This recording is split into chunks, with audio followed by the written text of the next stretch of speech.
जाएगा। Real estate का कोई सवाल, पीके सब्रवाल साहब का स्वागत करते हैं। PK ji, Y media group वालों रेडियो वाई चैनल वाई ते बहुत बहुत स्वागत है। Welcome sir. Thank you very much Yudhveer ji and very good morning to all our listeners. जी युद्धवीर जी गुड मॉर्निंग जी पीके जी। पीके जी, सब तो पहला ओपनिंग स्टेटमेंट ਤੁਹਾਡੇ ਕੋਲੋਂ ਸੁਣਦੇ ਆ जी। ओपनिंग स्टेटमेंट तक है बहुत ਗੱਲਾਂ ਨੇ ਉਹਦੇ ਅੰਦਰ। ਇੱਕ ਕੁਇਕਲੀ ਵੈਸੇ ਤੁਹਾਨੂੰ ਇਹ ਤੇ ਇਨਫਲੇਸ਼ਨ ਦਾ ਤੇ ਫਿਗਰ ਸ਼ਾਇਦ ਤੁਹਾਡੇ ਇੱਥੇ ਡਿਸਕਸ ਹੋਗੀ ਸੇਮ 3.1% ਉਹਦੇ ਉੱਤੇ ਜ਼ਿਆਦਾ ਡਿਸਕਸ਼ਨ ਨਹੀਂ ਕਰਦੇ ਹੋਏ। ਕੈਨੇਡੀਅਨ ਹੋਮ ਪ੍ਰਾਈਸਿਸ ਡ੍ਰੌਪ ਜਿਹੜੀ ਹੋਈਆਂ ਨੇ ਨਾਟ ਸੀਨ ਇਨ ਲਾਸਟ 14 ਮੰਥਸ। ਇੱਕ ਮਹੀਨੇ ਦੇ ਅੰਦਰ ਜੋ ਕੈਨੇਡੀਅਨ ਆਲ ਓਵਰ ਕੈਨੇਡਾ, ਪਿਛਲੀ ਵਾਰ ਅਸੀਂ ਗੱਲ ਕੀਤੀ ਸੀ ਟੋਰਾਂਟੋ ਦੀ, ਜਿੱਦਾਂ ਅਸੀਂ ਕਿਹਾ ਸੀਗਾ ਕਿ $1 ਲੱਖ ਕੀਮਤ ਗਿਰੀ ਸੀ ਡਿਟੈਚ ਦੀ। ਲੇਕਿਨ ਅਸੀਂ ਅਗਰ ਪੂਰੇ ਕੈਨੇਡਾ ਰੀਅਲ ਏਸਟੇਟ ਐਸੋਸੀਏਸ਼ਨ ਦੇ ਹਿਸਾਬ ਨਾਲ ਅਗਰ ਪੂਰੇ ਕੈਨੇਡਾ ਦੀ ਗੱਲ ਕਰੀਏ ਤੇ ਇੱਕ ਮਹੀਨੇ ਦੇ ਅੰਦਰ 1.1% ਪ੍ਰਾਈਸ ਗਿਰਿਆ, ਜਿਹੜਾ ਪਿਛਲੇ 14 ਮੰਥਸ ਦੇ ਅੰਦਰ ਇਸ ਤਰ੍ਹਾਂ ਨਹੀਂ ਦੇਖਿਆ ਗਿਆ। ਤੇ ਉਹਦੇ ਬਾਅਦ ਜਿਹੜਾ ਹੈਗਾ ਸੇਲ ਡ੍ਰੌਪ ਹੋਈ ਹੈ ਆਲਮੋਸਟ 1%, 0.9 ਮੰਥ ਓਵਰ ਮੰਥ ਦੀ ਇਹ ਸਾਰੀ ਗੱਲਾਂ ਹੋ ਰਹੀਆਂ ਸਰ। ਨਿਊ ਲਿਸਟਿੰਗਸ ਤੇ ਬਹੁਤ ਜ਼ਿਆਦਾ ਗਿਰ ਗਈਆਂ ਨੇ 1.8%। ਦੈਟ ਮੀਨਸ ਲੋਕੀ ਇਸ ਵਕਤ ਰੁਕ ਗਏ ਨੇ ਥੋੜਾ ਕਿ ਬਈ ਅਜੇ ਨਾ ਸੇਲ ਕੀਤੀ ਜਾਏ, ਕਿਉਂਕਿ ਉਹਨਾਂ ਨੂੰ ਇਹ ਲੱਗ ਰਿਹਾ ਹੈਗਾ ਕਿ ਵੀ ਅੱਗੇ ਚੰਗੇ ਦਿਨ ਆਉਣ ਵਾਲੇ ਨੇ। ਤੇ ਕਿਉਂਕਿ ਰਿਪੋਰਟ ਵੀ ਅੱਗੇ ਜਾ ਕੇ ਡਿਸਕਸ ਕਰ ਲਾਂਗੇ ਜਿਹੜੀ ਆਈਆਂ ਨੇ ਕਿ they are expecting next year by the end of next year the prices should jump 5.5%। ਤੇ ਕੁਝ ਸੈਲਰਸ ਹੁਣ ਥੋੜਾ ਰੁਕ ਗਏ ਨੇ, they are just waiting for the next what good thing to happen. जी जी बिल्कुल। और इस तो पहला कि अगे वधिए, मैं चाहांगा कि पीके जी कोई अपना प्रोजेक्ट है या कोई भी ਉਹਦੇ ਬਾਰੇ ਗੱਲਬਾਤ ਹੈ ਉਹ ਵੀ ਜ਼ਰੂਰ ਦੱਸ। मैं ਇੱਥੇ ਗੱਲ ਕਰਾਂਗਾ ਕਿ ਇਸ ਵਕਤ सारी मार्केट बायर ਦੇ ਹੱਥ 'ਚ ਹੈਗੀ। ਇਵਨ ਇਟ ਇਜ਼ ਰੀਸੇਲ ਔਰ ਪ੍ਰੀ ਕੰਸਟਰਕਸ਼ਨ ਬੁਕਿੰਗ ਵਾਟਐਵਰ ਬਾयर ਦੇ ਹੱਥ 'ਚ ਹੈਗੀ। ਤੁਸੀਂ ਸਾਨੂੰ ਆ ਕੇ ਮਿਲੋ। ਅਗਰ ਤੁਸੀਂ ਰੀਸੇਲ ਦੀ ਗੱਲ ਕਰ ਰਹੇ ਹੋ, ਅਸੀਂ ਤੁਹਾਨੂੰ बेस्ट नेगोशिएशन करके देंगे, क्योंकि साढ़े हत्थ मार्केट है, सानू पता है। And if you are a seller, तुहानू भी असीं गाइड करांगे किस तरह तुसी हाई प्राइस लेना है या तुसी रोकना है, नहीं बेचना। इट ऑल डिपेंड्स कि तुहाडे हालात की ने। और अगर तुसी looking for any investment, please जल्दबाजी ना करो, छोटी मोटी लालच ना जाओ। 2,000 4,000 5,000 10,000 कोई कैशबैक दे रहा है, कोई कुछ दे रहा है, कोई सोना, कोई चांदी, कुछ ये कोई वो, will get you hundreds of thousands of dollars from the builders direct. तुसी मेरे अगे मेरे नाल बैठे होगे मेरे ऑफिस तो मैं सीधी चेयरमैन नाल गल कर रहा होवांगा या प्रेसिडेंट नाल गल कर रहा होवांगा, ਜਿਹੜੇ डिसीजन ਲੈਣ ਵਾਲੇ ਨੇ high profile officers of the builder, उन्होंने सीधी गल करके ਤੁਹਾਨੂੰ ਅਸੀਂ डिस्काउंट लेके देंगे। ऑलरेडी डिस्काउंट के बाद भी मैं कईयां ਨੂੰ ਹੋਰ डिस्काउंट भी लेके ਦਿੱਤਾ ਹੈਗਾ। ਇਸ ਕਰਕੇ ਜਲਦਬਾਜ਼ੀ ਨਾ ਕਰੋ। And meet me, contact me, text me and we will have an appointment and I will get you the best of the best price. ठीक है जी। हाँ जी, अगली कॉल जी अनिल जी, ਤੁਸੀਂ ਆਉਂਦੇ ਰਹੋ ਜੀ। ਨੈਕਸਟ ਕਾਲ ਜੀ ਅनिल जी, ਤੁਸੀਂ ਆਉਂਦੇ ਰਹੋ ਜੀ। ਹਾਂਜੀ, ਫੋਨ ਤੁਹਾਡਾ ਮੇਰੇ ਖਿਆਲ ਨਾਲ ਮਿਊਟ ਹੈ, ਤੁਸੀਂ ਫੋਨ ਆਪਣਾ ਅਨਮਿਊਟ ਕਰ ਲਓ। ਬਾਈ ਦ ਟਾਈਮ ਤੁਸੀਂ ਫੋਨ ਆਪਣਾ ਅਨਮਿਊਟ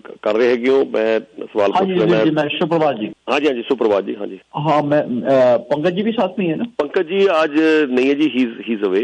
अच्छा, मेरा एक प्रश्न है, उनके लिए भी प्रश्न था, लेकिन अब पीके जी आए हैं। खैर वो तो उनका तो विद्वान है, अपने का जो क्षेत्र है। तो प्रश्न एक ही है, लेकिन उसको विषय एक है, लेकिन प्रश्न दो हैं, आपसे और पीके जी।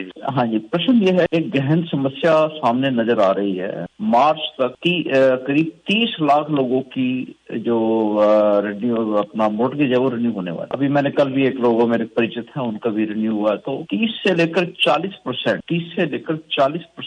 जो मोर्टगेज है वो बढ़ जाएगी। तो उस मोर्टगेज के बढ़ने के बाद बहुत सारे परिवर्तन होंगे। करीब 25% जो आबादी है वो इससे प्रभावित होने वाली, करीब ठीक है। ये अगर हम 30 लाख लोग 30 लाख है तो उसमें हम एक परिवार के 4 सदस्य भी मान रहे तो एक करीब 25% का हमारा क्षेत्र बन। तो मेरा प्रश्न पीके जी से ये है, और आपका जो गहन अनुभव की आवश्यकता है आज आपके दोनों, प्रश्न ये है कि इसके बाद हाउसिंग सेक्टर के ऊपर क्या प्रभाव पड़ेगा, कीमतों का क्या प्रभाव पड़ेगा, अर्थव्यवस्था के ऊपर क्या प्रभाव पड़ेगा लोगों, और आपसे प्रश्न ये है सामाजिक संरचना के ऊपर इसके बाद क्या प्रभाव। Anil ji, thank you very much. पहली बात तो मैं आपको उस दिन मिला और मिलके बहुत खुशी हुई। पहली बात बता दूं, मैं हिंदी के कुछ गहन वर्ड मैं आपसे बहुत सीखा हूं सर। बड़ा मजेदार, बहुत बढ़िया हिंदी बोलते हैं सर आप, गुड हिंदी। और मैं वैसे ही आपको मिलना चाहता था, देखना चाहता था, मिला उस दिन, मुझे बड़ा इम्प्रेस हुआ मैं आपसे। Thank you very much for the other day. आप उस इवेंट के हीरो थे जी, आप उस इवेंट के आप हीरो थे। मैं था हीरो सर, अब इस बुढ़ापे में क्या हीरो होगा। हीरो ऐसे थे कि दूसरा कौन सा एक्टर होता है सर, वो जो साइड एक्टर होता है, साइड एक्टर होता है, क्या होता है साइड हीरो, क्या होता है वो था मैं। नहीं, हीरो कैसे थे कि आपके अंदर जो कलाएं थी और भी जो कलाएं हैं, आप कैसे अपने आप को स्वयं को पसंद रखते हैं और अपने साथ रहने वाले लोगों को कैसे पसंद रखते हैं। तो ये जो कला है ना, ये कला आपकी अद्भुत। Thank you. Very much. बस जो मन में आया कह देता हूँ सर, और आपको अच्छा लगा मेरा छोटा सा भाषण, तो मुझे बड़ी खुशी हुई सर। तो वो जो मन में था कह दिया, बनावट मेरे से होती नहीं, लिखता मैं हूँ नहीं, जो दिल में आता है मैं कह देता हूँ। ठीक है जी, मैं ਪੰਜਾਬੀ ਚ ਕਹਿਣਾ ਚਾਹੁੰਦਾ ਹਾਂ ਕਿ ਉਸ ਦਿਨ ਪੰਜਾਬੀ ਚ ਕਹਿੰਦੇ ਨੇ ਕਿ ਤੁਸੀਂ ਮੇਲਾ ਲੁੱਟ ਲਿਆ ਜੀ ਉਦਣ, ਇਹਦੇ ਚ ਕੋਈ ਦੋ ਰਾਏ ਨਹੀਂ ਹੈ। ਸਾਰੇ ਬੰਦੇ ਜਦੋਂ ਤੁਸੀਂ ਗੱਲ ਕਰਦੇ ਹੋ, ਸਾਰੇ ਬੰਦਿਆਂ ਨੂੰ ਕੰਮ ਦੀਆਂ ਗੱਲਾਂ ਵੀ ਬੜੀ ਵਧੀਆ ਮਿਲਦੀਆਂ ਨੇ ਕਿ ਚਲੋ ਨੌਲੇਜ ਤਾਂ ਮਿਲਦੀ ਹੈ ਤੁਹਾਡੀ ਗੱਲਬਾਤ ਤੋਂ, ਪਰ ਨਾਲ ਦੀ ਨਾਲ ਤੁਹਾਡੀ ਜਿਹੜੀ ਹਿਊਮਰਸ ਸਾਈਡ ਆ ਜਿਹਦੇ ਨਾਲ ਕਿ ਤੁਸੀਂ ਸਾਰਿਆਂ ਦਾ ਮਨ ਲਗਾ ਕੇ ਰੱਖਿਆ, ਦਿਲ ਲਗਾ ਕੇ ਰੱਖਿਆ ਔਰ ਸਾਰਿਆਂ ਨੂੰ ਹਸਾਉਂਦੇ ਰਹੇ, ਉਹਦੇ ਨਾਲ ਪੰਜਾਬੀ ਚ ਅਸੀਂ ਇਹੀ ਕਹਿ ਸਕਦੇ ਹਾਂ ਕਿ ਤੁਸੀਂ ਸਰ ਮੇਲਾ ਲੁੱਟ ਲਿਆ। ਬਹੁਤ ਮਜ਼ਾ ਆਉਂਦਾ ਹੈ ਤੁਹਾਡੇ ਨਾਲ ਗੱਲਬਾਤ ਸੁਣ के। Thank you sir, thank you very much sir, बहुत शुक्रिया आपका। अगर आपने देखा कि भी चलो अच्छा लगा, अगर एंटरटेनमेंट कर सका, लेकिन बस वो मेरा स्टाइल है बात करने का, और कोई तरीका नहीं है। अपने आप बातें याद आ जाती है, मैं कुछ ना कुछ बोल देता हूँ, और अगर अच्छा लगा तो thank you very much sir. तो उस दिन आपने अनिल जी जो आपने संभाला डायस और आपने माइक संभाला और आपने पूरा वो शाम को जो आपने कन्वीन किया, मुझे बड़ा अच्छा तरीका लगा। आपने किसी को मिस नहीं किया, सबसे बड़ी डिग्री आपकी निगाह में सब थे जिसको आप कहलवाना चाहते थे, जिससे बोलना चाहते थे। आपने, मेरे को लगता कि आपने किसी को मिस किया होगा उस दिन। तो ये बड़ी भारी खूबी होती है जब आप एक अपने हाथ में बागडोर संभाल लेते हो तो कोई पीछे ना रह जाए। चाहे आपने ये कहा होगा कि 1 मिनट से ज्यादा मत बोलो, क्योंकि आपको पता था और लोग खड़े हैं। Very nice of you. अच्छा, दूसरी बात, आपका जो क्वेश्चन है सर ये वाला, ये मैं आपको बता दूं सबसे पहले, ये जो रिन्यूअल आ रही है, मेरी गुजारिश है मेहरबानी करके फिक्स्ड में मत जाइए। आपको बैंक बहुत बड़ी बड़ी लालच दे रहे हैं इस वक्त, फिक्स्ड पास वो आपको बांधना चाहते हैं। यहां तक कि जो इंश्योर्ड मॉर्गेज है उसके ऊपर बैंक आपको 5.1 तक की भी ऑफर दे रहा है, 5 ईयर, बहुत नीचे आ गए हैं वो। और कन्वेंशनल के ऊपर 5.4 5.5 तक की दे रहे हैं, लेकिन वेरिएबल में वो खींच के रख रहे हैं प्राइम -0.4, प्राइम -0.5, ताकि आपको डर लग जाए अरे इतना महंगा। लेकिन नहीं, मैं हमेशा कहता हूं जो बैंक मुझे कहता है मैं उसको उल्टा चलता हूं। ये बैंक में जो बैठे हुए हैं आपके लिए लेंडर्स, वो अपने फायदे के लिए बैठे हैं, ना कि आपके फायदे के लिए। आपको कहते हैं आप क्या कर रहे हो जी, फिक्स ले लो, आपको हम 1.5% सस्ता दे देंगे, पर वो आपको 5 साल के लिए बांध रहे हैं। प्लीज 3 महीने और बर्दाश्त कर लो, और जब आपका रेन्युअल आ रहा है उसको वेरिएबल में जाओ, क्योंकि सबको hello ji please Rajan ji थोड़ी कॉल अगली है, फोन प्लीज म्यूट रखो जी। क्योंकि सबको पता है कि अगले साल 3, 4, 5 बार ये इंटरेस्ट रेट नीचे आएगा। अब रेन्युअल की जो बात आ रही है उनको प्रॉब्लम होने वाली है जो बड़े सस्ते बैठे हुए थे 2.5%, 3% में। पर मैं तो यही कहूंगा 3, 4, 5 महीने का बर्दाश्त करें, धीरे धीरे इंटरेस्ट नीचे आ रहा है। और बाकी रही इसका असर रियल एस्टेट पे, रियल एस्टेट में मैं बता दूं आपको, मेरा मन कहता है कि ये ऑल ओवर कनाडा की मैं बात कर रहा हूं, जिसके अंदर नेचुरली हम लोग यहाँ आते ही हैं। ये 2023 के फर्स्ट क्वार्टर से 2024 के फर्स्ट क्वार्टर में लगभग मुझे प्राइस 3% बढ़ने की उम्मीद लग रही है। ईयरली कंपैरिजन कर रहा हूं सर, महीने में मत मान लेना। और सेकंड क्वार्टर मुझे रुकता हुआ नजर आ रहा है। सेकंड क्वार्टर ना के बराबर या फ्लैट, या 0.5%, 0.4% ना के बराबर। असली जो जंप आना है सर वो लास्ट क्वार्टर, थर्ड क्वार्टर में भी वो फर्स्ट क्वार्टर वाली बात मुझे लग रही है। और असली जो जंप ईयर ओवर ईयर आना है ये 5% का आना है मुझे लग रहा है जंप प्राइस के अंदर। इसको कोई रोक नहीं सकता।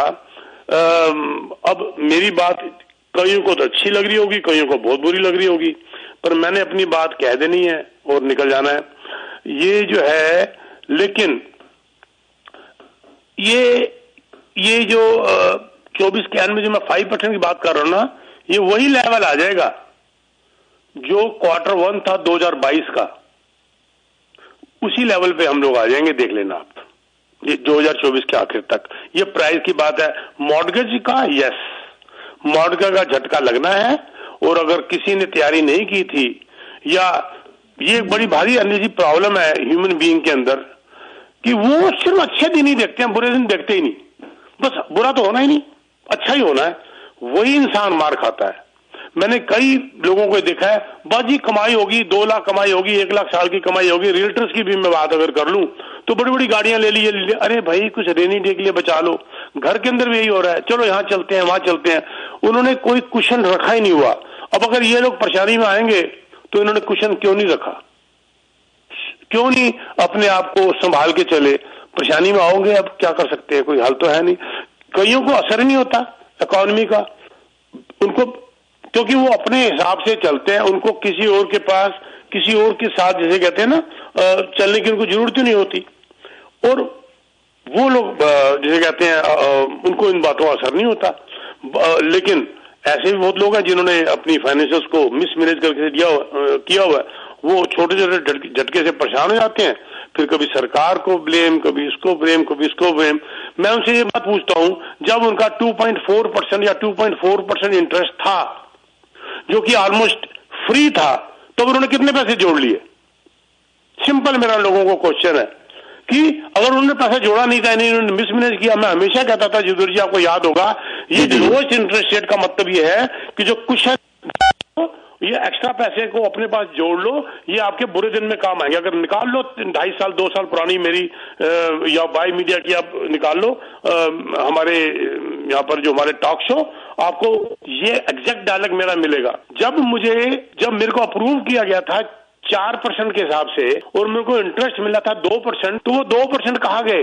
खा गए। आज वो परेशानी में आ रहे हैं। और जिन लोगों ने 2% जोड़ लिया, उनको फर्क ही नहीं पड़ रहा, उनको बिल्कुल फर्क नहीं पड़ रहा।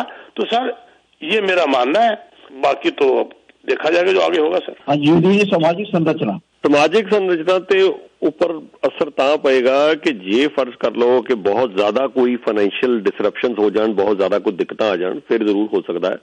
लेकिन मेरे ख्याल ਦੇ ਨਾਲ ਆਲਮੋਸਟ 89% ਦੇ ਆਸ-ਪਾਸ ਲੋਕਾਂ ਦੀ ਮੌਰਗੇਜ ਵਧ ਗਈ ਹੈ ਸਿੰਸ ਮਾਰਚ 2022। 89% ਜਿਹੜੀ ਮੌਰਗੇਜ ਦੀ ਪੇਮੈਂਟਸ ਵਧ ਗਈਆਂ ਸੀਗੀਆਂ। ਹੁਣ ਉਹ ਮੋਰ ਔਰ ਲੈਸ ਸਟੇਬਲ ਨੇ, ਕਿਉਂਕਿ ਹੁਣ ਬੈਂਕ ਆਫ ਕੈਨੇਡਾ ਨੇ ਆਪਣੇ interest rates overnight landing rate 5% ਤੇ ਹੀ ਰੱਖਿਆ ਹੋਇਆ। ਹੁਣ ਬਲਕਿ ਜਿਹੜੀਆਂ ਮੌਰਗੇजेस ਰੇਟ ਨੇ ਹੁਣ ਘਟਣੀਆਂ ਆਲਰੇਡੀ ਸ਼ੁਰੂ ਹੋ ਗਈਆਂ ਨੇ। ਸੋ ਮੈਂ ਜ਼ਾਤੀ ਤੌਰ ਤੇ ਮੰਨਦਾ ਕਿ ਹੁਣ ਮੌਰਗੇਜ ਰੇਟ ਘਟ ਰਹੇ ਨੇ ਔਰ ਅਗਲੇ ਸਾਲ ਜਿਹੜੇ ਆ ਹੋਰ ਘਟ ਜਾਏਗਾ ਮੌਰਗੇਜ ਦੇ ਰੇਟ। लेकिन जिस हिसाब के नाल लोगों की मॉर्गेज रिन्यू हो रही है, फिर मैं बस PKG की गल ही अगे वधा देना। जो PKG ने गल कही है मैं उन्होंने ज़्यादा ऐड नहीं करांगा। वही गल सही है कि जिन्होंने लोगों ने अपना ठीक तरीके नाल तैयारी की हुई है वो ठीक रहणगे। जिन्होंने अपने आप बहुत ज़्यादा ओवर स्ट्रैच किया है वो फिर मॉर्गेज वध भी होवे घट भी होवे, जिन्होंने ओवर स्ट्रैच किया उन्होंने कदे ना कदे फिर चैलेंज आ ही जाता है। खासकर जदों वो रेत के पहाड़ पे खड़े हैं सर, वो रेत के पहाड़ पे खड़े हैं, उनको ये नहीं पता एक झोंका आएगा और पहाड़ बिल्कुल डेजर्ट एक जमीन बन जाएगा। ये समझते नहीं है लोग। सर आपको मैं बीच में टोक रहा हूं क्योंकि ये मेरा दिल से लगा हुआ मेरा टॉपिक है। जब पैसे, मैंने ऐसे लोगों को देखा, सर सॉरी, कम इंटरेस्ट रेट, पैसा कितना जोड़ा? पैसा तो जोड़ा नहीं जी, मैं मर्सिडीज ले आया 350। पैसा तो जोड़ा नहीं जी, मैं X5 BMW ले आया। जब एक इंसान को कोरोला से मर्सिडीज की आदत पड़ गई, सर वो मर्सिडीज से दोबारा कोरोला में नहीं जा पाएगा, उसको मौत पड़ेगी। एक बड़ी फेमस कहावत है, you buy today what is not needed, you sell tomorrow what is needed. आज तुम वो चीज खरीदते हो जिसकी जरूरत नहीं है, कल को तुम्हें वो चीज बेचनी पड़ जाएगी जिसकी तुम्हें जरूरत है। और उस वक्त वो आपकी महावाक्य बोल गए आप। ठीक है जी। जी सर, महावाक्य है ये, महावाक्य बहुत बड़ा वाक्य है, बहुत बड़ा वाक्य है। Thank you sir, thank you very much. तो अब वो लोग परेशानी में आएंगे। मैं देखो सिंपल सी बात है, जिनका रेन्यूअल आ रहा है, मेरे को भी मुलाकात हुई है उनसे, मेरी आए हैं सर, मैं 2.45 में मैं ले रहा हूं जी, मैं चल रहा हूं जी, और पिछले जैसे कहते हैं मैं 4 साल से चल रहा हूं। अब मेरी रेन्यूअल आएगी सर, मुझे अचानक देना पड़ जाएगा 6.2। सर मैं कहां से लाऊंगा? मैं कहा जो 2.45 में ले रहा था 4 साल में कितने जोड़े? वो तो जोड़े नहीं। तो मैंने कहा बेचो फिर घर अपना। क्यों नहीं जोड़े? जब तुम्हें बैंक अप्रूव +2 में कर रहा था, यानी कि when you are getting 2.45 and you are approved with a calculation for 4.45, तो बाकी के 2% जो एक्स्ट्रा थे वो कहां गए पैसे सारे? तुम्हारी हैसियत 4.45 तक थी, तुम्हें मिल रहा था 2.45, तो बाकी के 2% कहां गए? सर वो तो खर्च कर लिए।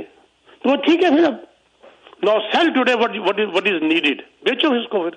ये जिंदगी का सच्चाई है, तब सत्य है ये, इसको मानना पड़ेगा। टू बी वेरी ऑनेस्ट, मेरा अगर बेटा भी मुझे आगे कहेगा ना, तो बजाय उसको मैं संभालने के 2 थप्पड़ उसके मैं मुंह में मारूंगा, क्योंकि ये तजर्बे, ये मार आपको एक लोहा बना देती है, आयरन बना देती है अगली जिंदगी के लिए। आपको सबक मिलना भी बहुत ज्यादा जरूरी है सर, क्योंकि ये आराम से भी अगर ये सॉल्व होगी ना प्रॉब्लम, और सरकार इंटरेस्ट रेट जल्दी क्यों नहीं गिराती? क्यों? बेवकूफियां तूने करी और इंटरेस्ट जल्दी गिरा। हालांकि गलतियां उनकी भी हैं सर, ये मैं मानता हूं। 2% इंटरेस्ट रेट अभी पीछे आया था एक फिगर, जिसमें इन्होंने ज्यादा बढ़ा दिया, फिजूल खर्चियां सरकार के हिसाब से। पर वो सरकार ने भी फिजूल खर्चियां कहाँ की थी? आपको हमको तो बांटे थे पैसे, वो हमारे को तो बांटे थे, जिसको अभी किसी से फजूल खर्ची जिसको हम कह रहे हैं। लेकिन ये जो है हमारी खुद की बेवकूफियां इसके अंदर मैं ज्यादा मानूंगा, ना कि देखो एक छोटी सी बात है, मैं अक्सर मेरी आदत है, your present defines your future. बस सिंपल। आज जो आप हो, आज जो आप कर रहे हो, ये आप अपना भविष्य खुद लिख रहे हो आप। खत्म। आज मैंने अयाशी कर ली और कल मैं कह रहा हूं जी बुढ़ापे में ऊपर वाला खुदा भगवान मुझे देखेगा। क्यों भाई? बुढ़ापे में क्यों देखेगा? जवानी में क्यों नहीं देखा उसने तेरे को? खुशफहमी में अपने आप को रखा हुआ है। तो ये जब आप कहते हैं ना मॉर्गेज रेन्यूअल की बात, और लोग परेशानी में आ जाएंगे, मेजॉरिटी ऑफ दोज पीपल और दोज जिन्होंने लापरवाहियां की थी। सिंपल सी बात है, और कोई मैं इसके अलावा और क्या कहूं जी। फोन नंबर दे दो जी, फोन नंबर पीके जी। 647-299-4757। ठीक है जी, थैंक यू।